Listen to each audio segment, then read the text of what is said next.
आप सभी को जय मसीह की। परिणाम पाने के लिए नियमों का पालन करें।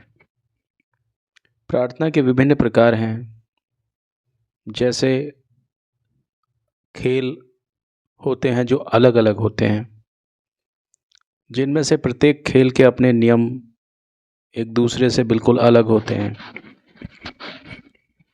बेसबॉल पर लागू होने वाले नियम फुटबॉल पर लागू नहीं होते,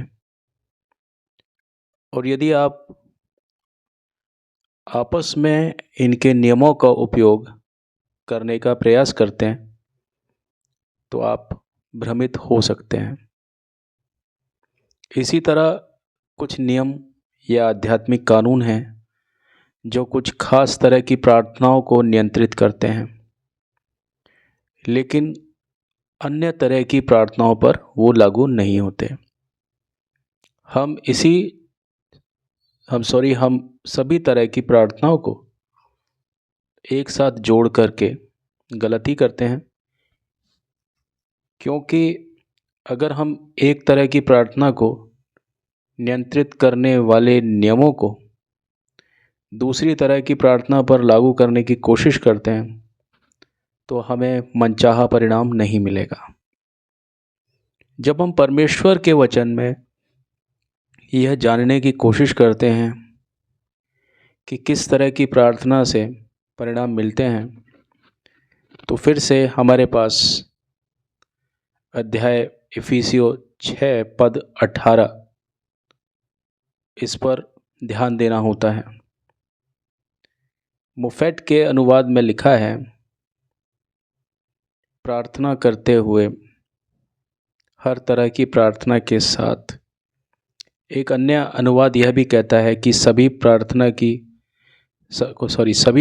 की प्रार्थना के साथ प्रार्थना करना। उदाहरण के लिए कुछ लोग सोचते हैं कि हर प्रार्थना का अंत इन शब्दों में होना चाहिए, यदि आपकी इच्छा हो। वे कहते हैं कि यीशु इसी तरह से प्रार्थना करते थे, लेकिन यीशु ने हर बार इस तरह की प्रार्थना नहीं की। जब यीशु ने लाजर की कब्र पर प्रार्थना की तो उसने यह प्रार्थना नहीं की, यदि आपकी इच्छा हो। उसने कहा, हे पिता, मैं तेरा धन्यवाद करता हूँ कि तूने मेरी बात सुन ली है। यूहन्ना 11 में पद संख्या 41। फिर उसने लाजर को बाहर आने की आज्ञा दी और लाजर बाहर आया। यह प्रार्थना परिस्थितियों को बदलने के लिए थी। जब आप कुछ पाने या परिस्थितियों को बदलने के लिए प्रार्थना करते हैं तो कभी भी अगर शब्द का प्रयोग अपनी प्रार्थना में ना करें, ना इस तरह का कोई भी शब्द जो कि अनसर्टेनिटी या अनिश्चितता को प्रदर्शित करता हो। अगर आप ऐसा करते हैं तो आप गलत नियम का इस्तेमाल कर रहे हैं, यह काम नहीं करेगा। एकमात्र ऐसी प्रार्थना जिसमें यीशु ने अगर शब्द का शामिल किया था वह समर्पण और समर्पण की ही प्रार्थना थी। गेत्सेमेन में उन्होंने प्रार्थना की, हे पिता, यदि तू चाहे तो इस प्याले को मेरे पास से हटा ले, तो भी मेरी नहीं परंतु तेरी ही इच्छा पूरी हो। लूका 22 में पद संख्या 42। यीशु कुछ बदलने के लिए यहाँ प्रार्थना नहीं कर रहे हैं, वे समर्पण और समर्पण की प्रार्थना कर रहे हैं।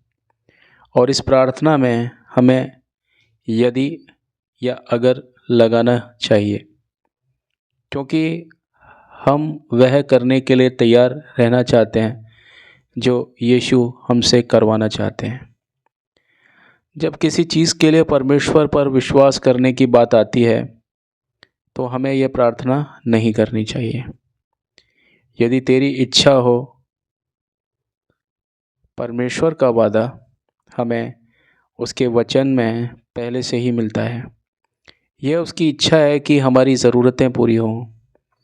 हम मरकुस 11 में पद संख्या 24 में पढ़ते हैं, जो कुछ तुम प्रार्थना करते हुए चाहते हो, विश्वास करो कि तुम्हें मिल गया है और वह तुम्हारे पास होगा।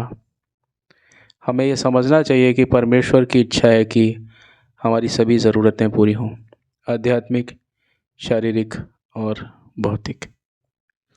हालांकि हम पुराने नियमों के अनुसार नहीं रहते हैं, फिर भी हम पुराने नियम का अध्ययन करके परमेश्वर की प्रकृति को अच्छे तरह से समझ सकते हैं। वहाँ हम पाते हैं कि परमेश्वर ने अपने लोगों को आध्यात्मिक आशीषों से कहीं ज़्यादा देने का वादा किया है।